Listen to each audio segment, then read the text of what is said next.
नमस्कार, मैं ब्रजेश राजपूत आपका बहुत स्वागत करता हूं विस्तार न्यूज़ के खास कार्यक्रम द टॉक टाइम में।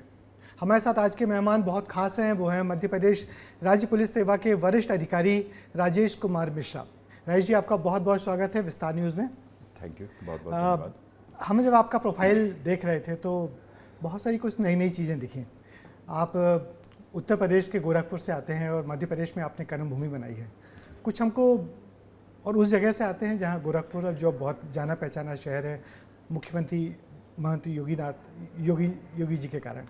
तो सर, उत्तर प्रदेश से मध्य प्रदेश तक की यात्रा कैसे रही? देखिए, मूलतः मेरा जन्म तो वहीं का है और मैं बहुत सौभाग्यशाली मानता हूं कि बाबा गोरक्षनाथ की पावन धरा पर मेरा जन्म हुआ और मैं वहां का रहने वाला हूं। MPPSC का एग्ज़ाम मैंने 96 में पहली बार दिया और 98 में सिलेक्शन के बाद मैं मध्य प्रदेश आ गया। मध्य प्रदेश आने के बाद शुरू में थोड़ा सा अजीब लगा कि उत्तर प्रदेश बड़ा भरा पूरा राज्य और जनसंख्या भी पर्याप्त होती थी, ज़मीन अलग, पानी बहुत सारा। यहाँ आने के बाद थोड़ा सा जंगल और दूर दूर तक गाँव का अता पता नहीं था। शुरू में थोड़ा अजीब लगा, लेकिन यहाँ आने के बाद जब काम करना शुरू किया तो ऐसा महसूस हुआ कि ये बहुत ही अच्छा राज्य है और न सिर्फ अच्छा राज्य है बल्कि वास्तव में मध्य प्रदेश जो है भारत का हृदय है। क्या बात है। और इस हृदय प्रदेश में को आपने अपना लिया और इस प्रदेश ने आपको अपनाया? हाँ, मैंने तो अपनाया पूरी तरीके से और मध्य प्रदेश ने भी मुझे अपनाया। ये भी मेरे लिए सौभाग्य का विषय है। आप अपने शुरुआती दिनों में छत्तीसगढ़ में रहे हैं और उस समय रहे जब नक्सली गतिविधियां बहुत तेजी से होती थी और अब हम लोग देख रहे हैं कि छत्तीसगढ़ में नक्सलियों पे थोड़ा विराम लग रहा है और सरकार बहुत सख्ती से पेश आ रही, कमर तोड़ रही उनकी। तो उन दिनों क्या माहौल था छत्तीसगढ़ में नक्सली को लेकर? देखिए, शुरुआती नौकरी थी और उस समय तो ऐसा मतलब माहौल था कि चारों तरफ नक्सलियों का आतंक हुआ करता था। हम लोगों के लिए बड़ा क्लियर था कि बिना बताए निकलना है कभी भी, और स्पीड 80 या 100 के नीचे नहीं होनी चाहिए ताकि अगर कहीं ब्लास्ट की कोई गुंजाइश भी हो तो हम उसको सेकंड्स में मात दे सकें। और शाम के बाद मूवमेंट कम होता था। मुझे याद है कि ग्रामीण इलाकों में जब नक्सली किसी वारदात की सूचना मिलती थी तो हम लोग गाड़ी कहीं और के लिए निकालते थे और घूम करके दूसरे रास्ते से, जंगलों के रास्ते से 3-4 घंटे ट्रैवल करके पहुंचते थे। तो वो बड़ा कठिन समय था और निश्चित रूप से उसके बाद सड़कें बनी, जंगल तक पहुंच हुई और लोगों तक जैसे जैसे पहुंच हुई, लोग जागरूक हुए तो काफ़ी हद तक नियंत्रित कर लिया गया है। फिर नक्सलियों के बाद फिर आप हमारे मध्य प्रदेश में ग्वालियर चंबल इलाके में आपने लंबे समय तक काम किया है जी। वो अनुभव कैसा रहा? देखिए, वहाँ से आने के बाद मुरैना, मुरैना और ग्वालियर को मैं शुरू से मैं मजाक में कहता हूँ, इसको मजाक में ही लेंगे कि मैं कहता था कि यहाँ चंबल प्रोसीजर कोड चलता है। अच्छा, ये क्या होता है? ये बेसिकली यहाँ आप कानून से थोड़ा सा बाहर रह के काम करना पड़ता है, आपको मुखबिर तंत्र विकसित करना पड़ता था। अब तो डकैत रहे नहीं जी। और अब थोड़ी अलग तरह की घटनाएं होती हैं। जैसे कल ही एक घटना ग्वालियर में हुई और उसमें पुलिस ने बहुत अच्छा काम किया और मैं सौभाग्यशाली मानता हूं कि मैं मध्य प्रदेश पुलिस का एक कर्मचारी हूं जो वास्तव में काम के प्रति बहुत बहुत सजग हैं और बहुत निष्ठा के साथ काम करते हैं। तो जब मैं चंबल के इलाके में आया तो मुझे लोगों की बातचीत, सामान्य बातचीत भी चल रही है तो लगता है कि लड़ रहे हैं। अच्छा, वहाँ का टेम्परामेंट बिल्कुल डिफरेंट है। छोटी सी बात पर झगड़ा हुआ, गोली चल गई, एक व्यक्ति ने दूसरे व्यक्ति का मर्डर कर दिया, उसके बाद वो बागी हो गया, कूद के जंगल में चला गया। अब वो बीहड़ों में है और पुलिस ढूंढ रही है उनको। फिर वो अपने आप को जीवन यापन के लिए उन्होंने किडनैपिंग शुरू किया, जिसको उस इलाके में पकड़ के नाम से तो बहुत मशक्क़त होती थी। हम लोग 5-5 दिन बीहड़ों में सर्च करते थे, जंगलों में घूमते थे और खाने पीने को कुछ नहीं होता था। हम लोग आलू, प्याज, टमाटर, मिर्च ये सब और आटा लेकर के जाते थे, वहीं बीहड़ में खाना बनता था और एक दिन में 35-35 किलोमीटर, 40 किलोमीटर तक हम लोग ट्रैवल करते थे पैदल। LMG, 47, इंसास, ये सारे वेपन्स लेकर के। तो पुलिस की नौकरी तब बहुत टफ नहीं लगती कि जंगलों में चल रहे हैं, बीहड़ों में घूम रहे हैं? देखिए, पुलिस की नौकरी तब भी टफ थी, आज भी टफ है। चैलेंजेस अलग अलग हैं। समय के साथ हमारे सामने जो चैलेंजेस हैं वो बदले हैं, निश्चित रूप से तब हमारे पास साधन संसाधन बहुत कम थे।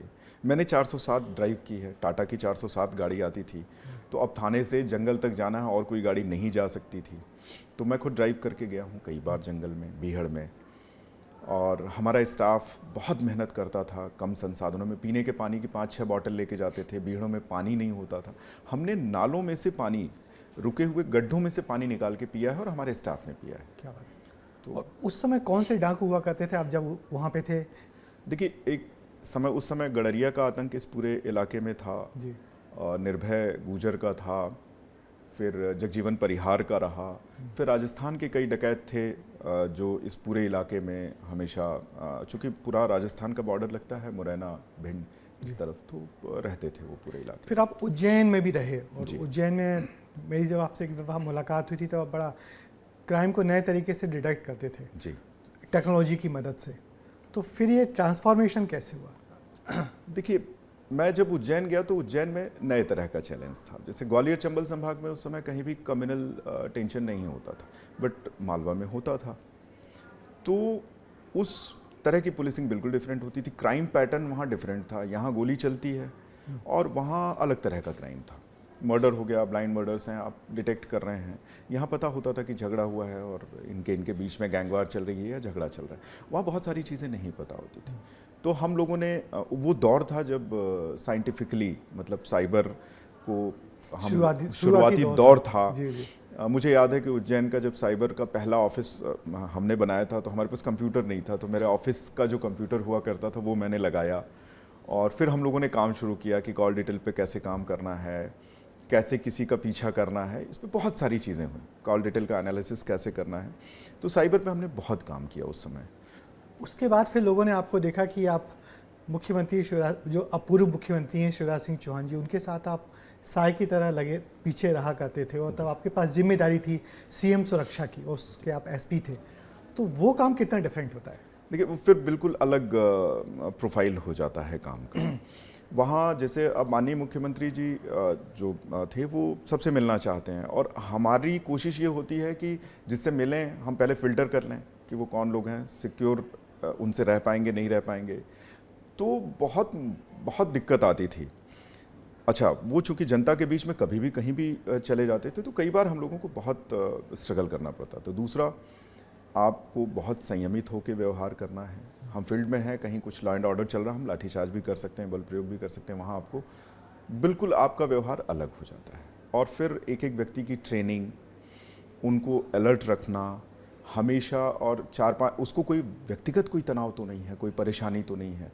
क्योंकि देखिए, जब भी वीआईपी सिक्योरिटी में कोई व्यक्ति काम कर रहा है और अगर वो मानसिक रूप से परेशान है, पारिवारिक समस्या भी हो सकती है, शासकीय समस्या भी हो सकती है, तो उसको हम परेशान नहीं रहने देते। और अगर वो वास्तव में ऐसा है कि ज़्यादा ही परेशान रहता है, तो फिर हम उसको उस सिक्योरिटी के इनर कॉर्डन में कभी नहीं रखते। एक बार मैंने आपको देखा था कि हम सब लोग वहाँ पैटलावद में जो ब्लास्ट हुआ था वहाँ गए थे। उस ब्लास्ट में 70 लोग करीब मर गए थे, और फिर मुख्यमंत्री जी वहाँ पहुँचे थे और एक ऐसी जर्जर बिल्डिंग में जाने की कोशिश कर रहे थे जहाँ ब्लास्ट हुआ था। लोग उनको ले जा रहे थे वहाँ कि चलिए देखिए चलिए देखिए, और आप सब लोगों को इंसिस्ट कर रहे थे कि बिल्डिंग बहुत जर्जर हालत में है। तो मैंने आपका एक फ़ोटो देखा था कि आप बहुत जर्जर बिल्डिंग, आप सीएम साहब के पीछे खड़े हुए थे। देखिए, वो किस्सा पता नहीं मुझे बताना चाहिए नहीं बताना चाहिए, बट मैं एक बार खुल के ये बात करना ज़रूर चाहूँगा। जब ये घटना हुई तो वास्तव में एक बहुत हृदय विदारक घटना थी और सभी लोग दुखी थे। शुरुआती दौर में लॉ एंड ऑर्डर की सिचुएशन भी थी, तो वरिष्ठ अधिकारियों ने मना किया कि नहीं, आपको नहीं जाना चाहिए। तो माननीय मुख्यमंत्री जी ने कहा नहीं, मैं तो जाऊँगा, मेरी जनता है, मुझे जाना है। अब हमारे सामने ये चैलेंज था कि अगर जाना है तो हमें उतनी सिक्योरिटी चाहिए। तो हमने लोकल एडमिनिस्ट्रेशन से बात की, सब लोग तैयार हो गए और सारा एडमिनिस्ट्रेशन भी आ गया, सारी व्यवस्थाएं हो गई। सीएम साहब वहाँ पहुँचे। हॉस्पिटल से देख के जैसे ही हम लोग कुछ दूर निकले होंगे तो कारकेड रुक गया। मैं उतर के जा रहा था कि मैं देखूं कि मुद्दा क्या है, और हमारे 1-2 अधिकारी थे। मैंने कहा कि आप लोग रोक के रखिएगा साहब को अंदर, मैं देख के आता हूँ। मैं जाके देखता हूँ तो लोगों ने चक्का जाम कर रखा है, पूरी पब्लिक सड़क पे थी, बीच चौराहे पे। और पुलिस फोर्स वहाँ के जो अधिकारी थे वो दौड़ते हुए आए, तो मुझे लगा कि कहीं कोई बल प्रयोग ना हो जाए, क्योंकि भाई माननीय मुख्यमंत्री जी का मोटरकेड है। अच्छा, लोग दुखी हैं, ऐसे में पुलिस को बहुत संवेदनशीलता और सहनशीलता के साथ काम करना होता है। बड़ा चैलेंज था। मैं पीछे मुड़ के सोच रहा हूँ कि मैं सर को क्या कहूँ, तब तक मैं देख रहा हूँ कि मेरे ठीक पीछे कंधे पे हाथ रखते हुए सीएम साहब पूछ रहे हैं कि राजेश क्या हुआ। तो मैंने उनको बताया कि सर आगे चक्का जाम हो गया। उन्होंने बड़ी तेज़ी से वहाँ जो वरिष्ठ पुलिस अधिकारी थे उनको कहा कि यहाँ पर यूनिफॉर्म में कोई भी आगे नहीं आएगा, मुझे आगे जाने दीजिए, मेरी जनता है, मैं बात करूँगा। अब ये मेरे लिए और कठिन हो गया कि मैं सुरक्षा में चूँकि एसपी था और मैं साथ में था, तो मैंने कहा कि जितने लोग मेरे साथ थे लोकल पुलिस फोर्स के सिविल में, सबको साथ लिया और एक कॉर्डन बनाया और साहब जाके वहाँ ज़मीन पर बैठ गए। लोग ज़मीन पर बैठे हुए थे, ये भी ज़मीन पर बैठ गए कि मुझे लोगों से बात करनी। तो मैंने कहा बिल्कुल ठीक है। अब वो फ़ोटो आपने मुझे एक बार भेजा था कि वो ज़मीन पर बैठे हुए और मैं बिल्कुल घेरा डाल के बैठा हुआ। फिर उन्होंने बात की। बात करने के बाद फिर वही जनता जो खिलाफ थी वो साथ चलने लगी। और फिर साहब ने कहा कि मैं एक एक व्यक्ति से मिलूंगा, एक एक गए थे, एक एक घायल और एक एक मृतक से मिलूंगा, और वो गए। उसमें भी दो किस्से हैं कि जब वो जर्जर बिल्डिंग के पास पहुंचे तो लोगों ने जिद की कि आप अंदर चल के देखिए। फिर मैंने ब्लास्ट से तहस नहस बिल्डिंग थी। अच्छा, अब हम ये नहीं कह सकते कि अंदर कुछ और हो जिससे ब्लास्ट की कोई और एक संभावना बनती हो, और वो किसी भी रूप में सुरक्षित भवन नहीं था। तो हमने लोगों से रिक्वेस्ट किया, तो बिल्डिंग के पास तक हम गए, अंदर नहीं जाने दिया हमने, और पास से ही सारी बातें हुई। उसके बाद साहब एक एक घर गए। फिर एक आखिरी किस्सा और है उसमें कि लास्ट में एक घर था जो खेत में था, और उस बीच में बारिश शुरू हो गई, खेत तक गाड़ी नहीं जा सकती थी, और वो आखिरी व्यक्ति था जिसके यहाँ जाना था। सेकेंड डे की बात है, दूसरे दिन की। तो लोकल एडमिनिस्ट्रेशन ने कहा कि सर हम उनको यहाँ बुला लेते हैं। तो जनरली मैंने उनको गुस्सा होते नहीं देखा, तो अचानक गुस्से में कहते हैं कि क्यों यहाँ बुला लेंगे, मैं उनसे मिलने आया हूँ या उनको बुलाया है मैंने मिलने के लिए। और वो फिर छाता लेकर के खेत में पैदल हम सारे लोग वहाँ तक गए, और वहाँ जा कर के वो उनसे मिले, बैठे, बात की। इसमें एक वाकया और है कि बहुत सारे लोग इन चीज़ों से अनभिज्ञ होते हैं। पहले दिन भी हम खाना लेकर के यहाँ से गए थे, दूसरे दिन भी हम खाना लेकर के यहाँ से गए थे, लेकिन उन दोनों दिनों में उन्होंने खाना नहीं खाया। बोले मन नहीं हो रहा है, दुखी थे। तो मतलब ऐसे चैलेंजेस आते हैं, और ऐसे में क्या होता है कि उनको सबसे मिलना है और आपको बचाना है, और आपको डांट भी खानी है उनकी। क्या बात, तुम थोड़ी तय करोगे कि मुझे किससे मिलना है किससे नहीं मिलना है, तुम थोड़ी ये करोगे। बहुत चैलेंजिंग होता है, और इतने सक्रिय व्यक्ति के साथ लगातार काम करना है। मगर राजेश जी, हम लोग जो आपको बहुत करीब से जानते हैं वो ये भी जानते हैं कि आपको लिखने पढ़ने का भी बहुत शौक है। हाँ, ये शौक़ मेरा बहुत पहले से है, और मैं कुछ लिखता हूँ और पढ़ता बहुत हूँ मैं। हाँ, नहीं, और मैं सबसे बोलता हूँ कि मुझे कुछ पसंदीदा घर में किसी की स्टडी या लाइब्रेरी देखना होती है तो मैं आपके यहाँ जाता हूँ। आपकी बड़ी खूबसूरत सी लाइब्रेरी है। तो ये लिखने पढ़ने का शौक़ कहाँ से पुलिस वाले व्यक्ति के दिल में पनपता रहा? देखिए, पुलिस के दिल में पनपा ऐसा नहीं है, ये मेरे मन में पहले से था। होता क्या है कि जब हम पुलिस की नौकरी ज्वाइन करते हैं, ये मैं एक जनरल बात कर रहा हूँ, और इसमें कांस्टेबल से लेकर आईपीएस ऑफिसर तक सभी शामिल हैं। मैक्सिमम लोग क्या करते हैं, उस नौकरी को इतना ओढ़ लेते हैं कि वो अपने शौक भूल जाते हैं। बहुत पहले मैंने एक थाने पे ये सर्वे किया जब मैं एडिशनल एसपी था, कि स्टाफ को अपनी हॉबीज़ कितने लोगों को पता है। आप आश्चर्य करेंगे कि लगभग 81% लोगों को उस थाने के ये नहीं पता था कि मेरा शौक क्या है। भूल गए थे, भुला दिए गए। मतलब समय के साथ साथ, चूँकि देखिए टाइम का कोई ये मतलब है नहीं कि आप कितने घंटे काम करेंगे, तो धीरे धीरे वो अपने शौक को छोड़ते चलेगा, और वो छूट गया। मैंने उस शौक को पकड़े रखा, थोड़ा पकड़े रखा कि हाँ 10 दिन में मौका मिला तो कोई किताब पढ़ ली, 15-20 दिन में मिला तो पढ़ ली। जैसे मैं जब नौकरी की शुरुआत में था तो जिप्सी मिलती थी हमको, तो जिप्सी में मेरी कैसेट्स में जगजीत सिंह हम सुना करते थे। तो जगजीत सिंह की गज़लें चल रही हैं, तो हमारे एक टीआई साहब थे, वो एक कैसेट की दुकान पे पहुंचे मुरैना में। उन्होंने कहा वो वाली कैसेट चाहिए जो सीएसपी साहब सुनते हैं। तो उन्होंने कहा साहब कौन सी सुनते हैं, हमें नहीं पता। तो उन्होंने कहा जगजीत सिंह। बोले सर वो ग्वालियर मिलेगी। तो आप अपने शौक को कैसे जिंदा रख सकते हैं? आप बिहार में जा रहे हैं, आपको गज़ल सुनने से किसी डकैत ने मना तो किया नहीं है, ठीक। आप कहीं सर्किट हाउस में रुक रहे पर हैं। कितना कंट्रास्ट है कि आप बिहार में जा रहे हो गजल सुन रहे हैं। हाँ, कई बार मतलब अच्छा कई बार बचपना भी होता था कि चंबल के पीपे के पुल पे एक बार रात में 1:30-2 बजे कहीं से सर्चिंग करके हम लौटे, थक गए थे, तो मैंने कहा कि यार चाय पीना है, तो थर्मस में चाय रख के अक्सर मैं चलता था, तो थर्मस में चाय थी, ड्राइवर ने कहा सर चाय देते हैं। पीपे के पुल पे हम पैर लटका के बैठ गए और चाय पीने लगे, और जगजीत सिंह की गज़ल चल रही है वहाँ पर। और मुझे याद है कि वो गज़ल जो थी कि क्या नाम है, देखिए अब मैं अच्छा अभी याद थी और मैं भूल रहा हूँ। तो अच्छा, कोई सबसे पसंदीदा गजल कौन सी जो जगजीत नहीं सिंह? बहुत सारी गज़लें, जगजीत सिंह की बहुत सारी गज़लें हैं। और मेरा सौभाग्य रहा कि जगजीत सिंह का जब स्वास्थ्य खराब हुआ तो मध्य प्रदेश में कार्यक्रम के लिए आने वाले थे, तो मेरी उनसे फ़ोन पे बात हुई थी कि स्वास्थ्य कारणों से वो कैंसिल कर रहे हैं, और उसके बाद उनका निधन हुआ। हमने मतलब वो अपूर्णीय क्षति मानेंगे। तो हम गज़ल सुन रहे थे, अचानक एक फायर की आवाज़ आई, तो लगा कि कहीं कुछ चल रहा है, तो तत्काल हम गाड़ी में बैठे और फिर उस तरफ हमने मूव किया, तो वहाँ डकैतों का मूवमेंट हुआ। तब समझ में आता है कि कितना बड़ा बचपना था ये मैच्योरिटी नहीं थी। बिल्कुल, बिल्कुल, कि हम बीहड़ में बैठ करके और गाड़ी पुल पे खड़ी करके और पैर लटका के हम गज़ल सुन रहे हैं। हाँ, लेकिन वो शौक था। तो कुछ हम आपसे सुनना चाहेंगे। आप बहुत अच्छी गुलजार को बहुत अच्छा पढ़ते हो, तो यहाँ एक गुलजार की भी किताब रखी है। और गुलजार साहब तो खैर गज़ल भी लिखते हैं। हाँ, गुलजार साहब की कोई नज़्म जो आपको पसंद हो, चले पहला जो पेज खुला है मैं वही पढ़ देता हूँ। बिल्कुल बिल्कुल। ये पेज खुला है, गुलजार साहब की ये किताब है यार जुला है, जिसका संपादन यतीन्द्र मिश्र ने किया है। मुझको इतने से काम पे रख लो। क्या बात है, मेरी पसंदीदा है शायद। हाँ, वो फ्लैप में रखी हुई होगी। वो अचानक खुल गई है उस तक। हाँ, कि मुझको इतने से काम पे रख लो, जब भी सीने में झूलता लॉकेट उल्टा हो जाए तो हाथों से सीधा करता रहूं उसको।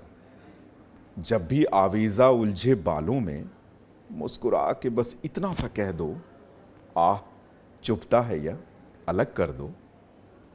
जब गरारे में पांव फंस जाए या दुपट्टा किसी किवाड़ से अटके, एक नज़र देख लो तो काफ़ी है। प्लीज़ कह दो तो अच्छा है, लेकिन मुस्कुराने की शर्त पक्की है। मुस्कुराहट मुआवजा है मेरा, मुझको इतने से काम कर। बहुत सुंदर, मुझे बहुत पसंद है। एक और कुछ इसमें जो दूसरा पेज खुल जाए। हाँ, मतलब इसमें एक उनकी नज़्म मुझे बहुत अच्छी लगती है, किताबें। जी। अब हुआ क्या है कि जब से ये स्क्रीन आया, जैसे मैंने पहली बार जब किंडल खरीदा तो शौकिया खरीद लिया कि मुझे किंडल पे किताब पढ़नी है। कि एक किंडल में हम 150, 200, 400 किताबें रख के घूम सकते हैं, कहीं भी पढ़ सकते हैं।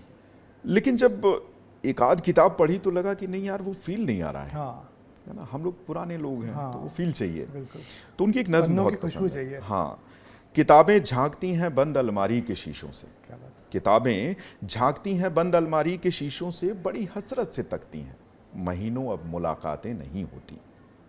जो शामें इनकी सोहबत में कटा करती थीं, अब अक्सर गुजर जाती हैं कंप्यूटर के पर्दों पर। बड़ी बेचैन रहती हैं किताबें, बड़ी बेचैन रहती हैं किताबें, इन्हें अब नींद में चलने की आदत हो गई है। बड़ी हसरत से तकती हैं। जो कदरें वो सुनाती थीं कि जिनके सेल कभी मरते नहीं थे, वो कदरें अब नज़र आती नहीं घर में। जो रिश्ते वो सुनाती थीं, वो सारे उधड़े उधड़े हैं। कोई सफ़ा पलटता हूँ तो एक सिसकी निकलती है। क्या बात है, बहुत सुंदर। कितनी बढ़िया एहसास है, और आपकी कितनी सुंदर आवाज़ में बहुत अच्छी लग रही थी। नहीं, मुझे पढ़ने का शौक़ है, तो मैं कोशिश ये करता हूँ कि कविताएं, देखिए क्या होता है, कई बार हम पढ़ते हैं, कवि अपनी भावनाओं को व्यक्त करता है, लेकिन किसी आवाज़ में लोगों तक पहुँच जाए और उस फील के साथ पढ़ा जाए, तो मुझे लगता है कि कवि का लिखना, एक लेखक का लिखना सफल हो जाता है। तो मैं कोशिश करता हूँ। हमने आपका ब्लॉग भी देखा, आप ऐसे ब्लॉग भी करते हैं, लोगों की कविताएं अपनी आवाज़ में डब करके और सुनाते हैं। तो ये कब से शुरू किया, लोग कितना पसंद कर रहे हैं इसको? दरअसल कई बार आपको अपने बारे में कुछ नहीं पता होता है। 2014 में हमारे एक मित्र हैं और साथी अधिकारी भी हैं, समीर यादव जी।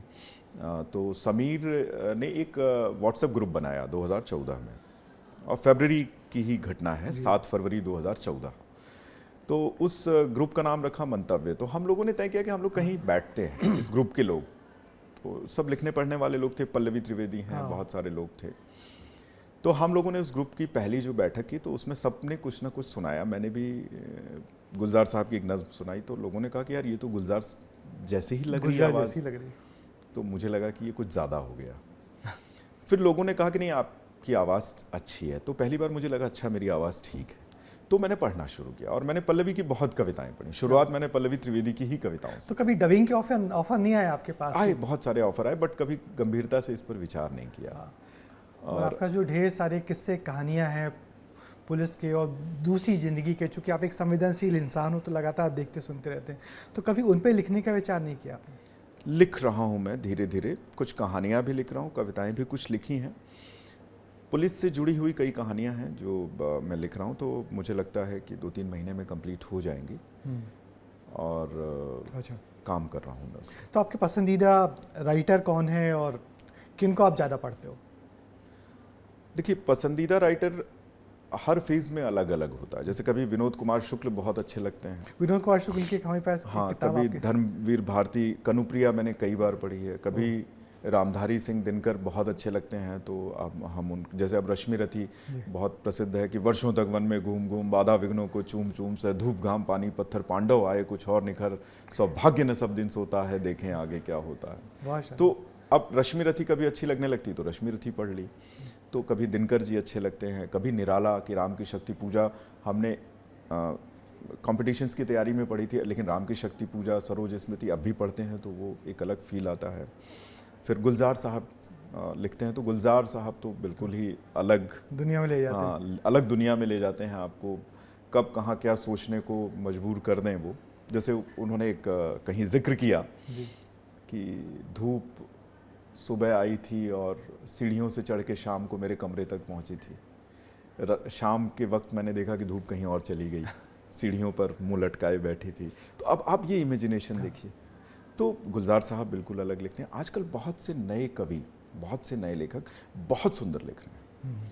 तो उन नए कवियों में किसी के नाम का जिक्र करना चाहेंगे आप? बहुत गीत चतुर्वेदी हैं। गीत चतुर्वेदी भी अच्छा लिख रहे हैं। फिर पंकज सुबीर अच्छा लिख रहे हैं। पंकज सुबीर जी भी अच्छा लिखते हैं। पंकज सुबीर जी की के नॉवेल मैंने पढ़े हैं, बहुत अच्छा लिखते हैं। और मेरी एक खराबी है कि मुझे कई बार नाम याद नहीं रहते हैं। जैसे पल्लवी की अभी एक किताब आई, पल्लवी त्रिवेदी बहुत अच्छा लिखती हैं। नए लोगों में अगर हम बात करें, हमारे भोपाल में ही हैं वो। बिल्कुल। और भी अगर आप मुझे याद दिलाएंगे तो मुझे याद आता है, कई बार मैं नाम भूल जाता हूँ। अच्छा, कुछ किताब और रखिए आप। विनोद कुमार शुक्ल को कुछ पढ़ के बताइए। विनोद कुमार शुक्ल को बिल्कुल। रश्मि रथी में क्या आपको पसंद है? रश्मि रथी की बजाय मैं कनुप्रिया पढ़ा। कनुप्रिया। रश्मि रथी तो हाँ। रश्मि रथी को क्या होता है ना कि जब आप आशुतोष राणा से सुन लेते हैं तो फिर लगता है कि आप मत सुनिए, है ना, किसी और की अच्छी नहीं लगती। बहुत ऊंचा बार बना दिया हाँ, उसका। तो वो जैसे अब चूंकि उनकी बात आई तो आलोक श्रीवास्तव बहुत अच्छा लिखते हैं। सुबह आलोक का जी। हाँ, आलोक श्रीवास्तव जी बहुत अच्छा लिखते हैं। अब मैं जैसे इसका पहला ही गीत है कनुप्रिया का, धर्मवीर भारती ने लिखा है कि ओ पथ के किनारे खड़े छायादार पावन अशोक वृक्ष, तुम यह क्यों कहते हो कि तुम मेरे चरणों के स्पर्श की प्रतीक्षा में जन्मों से पुष्पहीन खड़े थे। तुमको क्या मालूम कि मैं कितनी बार केवल तुम्हारे लिए धूल में मिली हूँ। धरती में गहरे उतर जड़ों के सहारे तुम्हारे कठोर तने के रेशों में कलियां बन, कोपल बन, सौरभ बन, लाली बन चुपके से सो गई हूँ कि कब मधुमास आए और तुम कब मेरे प्रस्फुटन से छा जाओ। फिर भी तुम्हें याद नहीं आया, तब तुमको मेरे इन जावक रचित पाँवों ने केवल यह स्मरण करा दिया कि तुम ही में मैं हूँ, तुम्हारे ही रेशे रेशे में सोई हुई। और अब समय आ गया कि मैं तुम्हारी नस नस में पंख पसार कर उड़ूंगी और तुम्हारी डाल डाल में गुच्छे गुच्छे लाल लाल कलियां बन खिलूंगी। वैसे आजकल पुलिस वाले बड़े डिमांड में हैं। जब से वेब सीरीज़ शुरू हुई हैं तो पुलिस के ऑफिसर, सीनियर ऑफिसर्स या जो जिनको बहुत अलग टाइप का लेख दिखते सोचते आप जैसे लोग, तो उनसे कहानियाँ बुलवाई जा रही हैं, रियल लाइफ स्टोरी। तो आपके पास ऑफ़र नहीं आया क्या? ऑफ़र है, बट मैं जिक्र नहीं करना चाहूँगा क्योंकि ये ठीक नहीं होगा।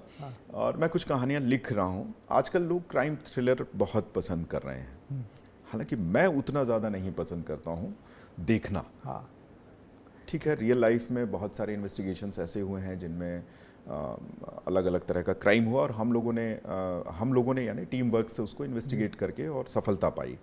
तो उस पर कहानियाँ लिख रहा हूँ, लेकिन बहुत ज़्यादा क्राइम थ्रिलर देखना मुझे बहुत पसंद नहीं है। पुलिस की नौकरी को अब आप जब इस उम्र के बाद पलट के देखते हो तो आपको उसको किस रूप में डिफाइन करेंगे? देखिए, पुलिस की नौकरी में मैं ये मानता हूँ कि सबसे ज़्यादा अवसर होते हैं आपको लोगों की मदद करने के। एक सच्चाई को हमें स्वीकार करना पड़ेगा कि कोई भी आम आदमी पुलिस और डॉक्टर और वकील के पास नहीं जाना चाहता है, क्योंकि वो बचता है कि कौन परेशान हो, कोर्ट कचहरी के चक्कर कौन लगाए, पुलिस के थाने के चक्कर कौन लगाए। अंततः वो परेशान होकर पुलिस थाने जब पहुंचता है तो ये हमारी जिम्मेदारी बनती है कि हम उसको सुने। तो मुझे इस बात की संतुष्टि है कि हमने लोगों को सुना, लोगों की मदद करने का खूब मौका मिला और हमने काम किया। और मध्य प्रदेश पुलिस की एक मैं ख़ास बात बताना चाहूँगा। हो सकता है चूँकि मैं पुलिस फोर्स में हूँ तो आपको अतिशयोक्ति लगे, लेकिन मध्य प्रदेश पुलिस बहुत संवेदनशील है। आप इसको ऐसे कंपेयर कर सकते हैं, किसी और राज्य में जाएं और आप देखेंगे कहीं ट्रैफिक जाम है तो आपको कोई दिखेगा नहीं कि वो ट्रैफिक जाम को खुलवाने में लगा हो। अभी की बात छोड़ दीजिए, इन जनरल रूटीन की बात कर रहा हूँ मैं, ठीक है।